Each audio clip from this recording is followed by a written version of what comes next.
Your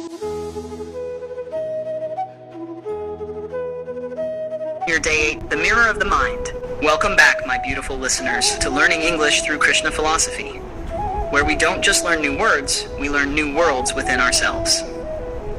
I'm your host, Reddy, and today we'll explore the battlefield not outside, but inside.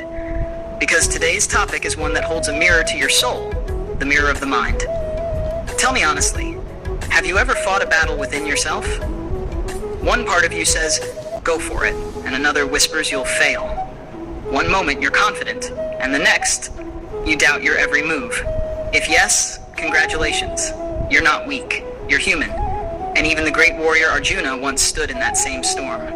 On the battlefield, 8 to 10 men. The sun burned golden above Kurukshetra. Thousands of warriors stood ready. The air trembled with the weight of destiny. And in the middle of it all, sat Arjuna, his bow slipping from his hands. His heart was louder than the war drums. He looked at his cousins, his teachers, his friends, and whispered, "Krishna, how can I fight those I love?" Krishna, standing as his charioteer, looked at him not with anger, but with the calmness of eternity itself. He said softly, "Arjuna, your mind is your greatest friend, and your mind is your greatest enemy. What you see before you is not the battlefield of men, but the battlefield of your own mind." Arjuna frowned, confused. "Battlefield of my mind?" Krishna smiled. "Yes, Partha. When the mirror of your mind is dusty with confusion and fear, you see the world as a blur. But when you clean it with wisdom, the reflection becomes divine." As the wind swept across the plain, Krishna raised his hand and said, "You must learn to master your mind, Arjuna, for the mind can be your best ally or your worst saboteur." Those words echoed, not just across the battlefield, but across centuries, into our modern lives. Cut to the present day. Meet Aarav, a 22-year-old college student. Bright, ambitious, but constantly overthinking, comparing, doubting. Every time he sat to study or speak in class, his inner voice whispered, "You're not smart enough." He would scroll through social media, seeing others' perfect lives, and feel smaller and smaller.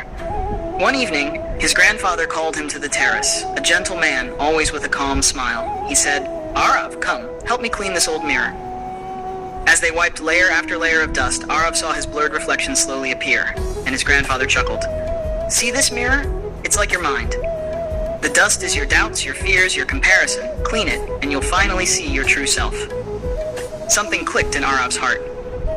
He began a small ritual. Every morning, 5 minutes of silence. He'd repeat Krishna's words, "The mind is a friend to the disciplined, and an enemy to the undisciplined." Weeks passed. He still had problems, still faced challenges, but now his mind wasn't a battlefield anymore. It was a mirror, clean, calm, and clear. Now I want you to pause and think. What's clouding the mirror of your mind today? Is it worry, jealousy, overthinking? Take a deep breath. Imagine wiping that mirror clean. One breath, one thought at a time. Because clarity isn't something you find, it's something you uncover. English words and meanings. 1. Saboteur, noun, someone or something that destroys or undermines. Example, fear can be the saboteur of your success. Disciplined, having control over one's behavior and thoughts. Example, a disciplined mind becomes a powerful ally. 3. Overthinking, thinking too much about something, often creating anxiety. Example, she lost sleep due to overthinking her decisions. 4. Clarity, noun, the state of being clear or easy to understand. Example, meditation helps bring clarity to the mind. 5. Reflection, noun, an image or thought that shows something clearly. Example, your actions are a reflection of your inner thoughts. The mind is both your greatest weapon and your greatest weakness. A dusty mirror shows a distorted reflection. A dusty mind shows a distorted world. Clean your mind daily with silence, gratitude, and discipline. Remember Krishna's teaching to Arjuna, control the mind and peace will follow. And that, my friends, was Day 8, the mirror of the mind. If this episode touched your heart, share it with someone who might need to clean their own reflection today. You're listening to Learning English through Krishna philosophy, where language meets light and words meet wisdom.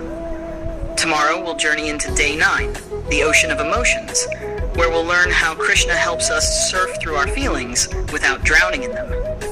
Until then, stay calm, stay kind, and keep your mirror clean.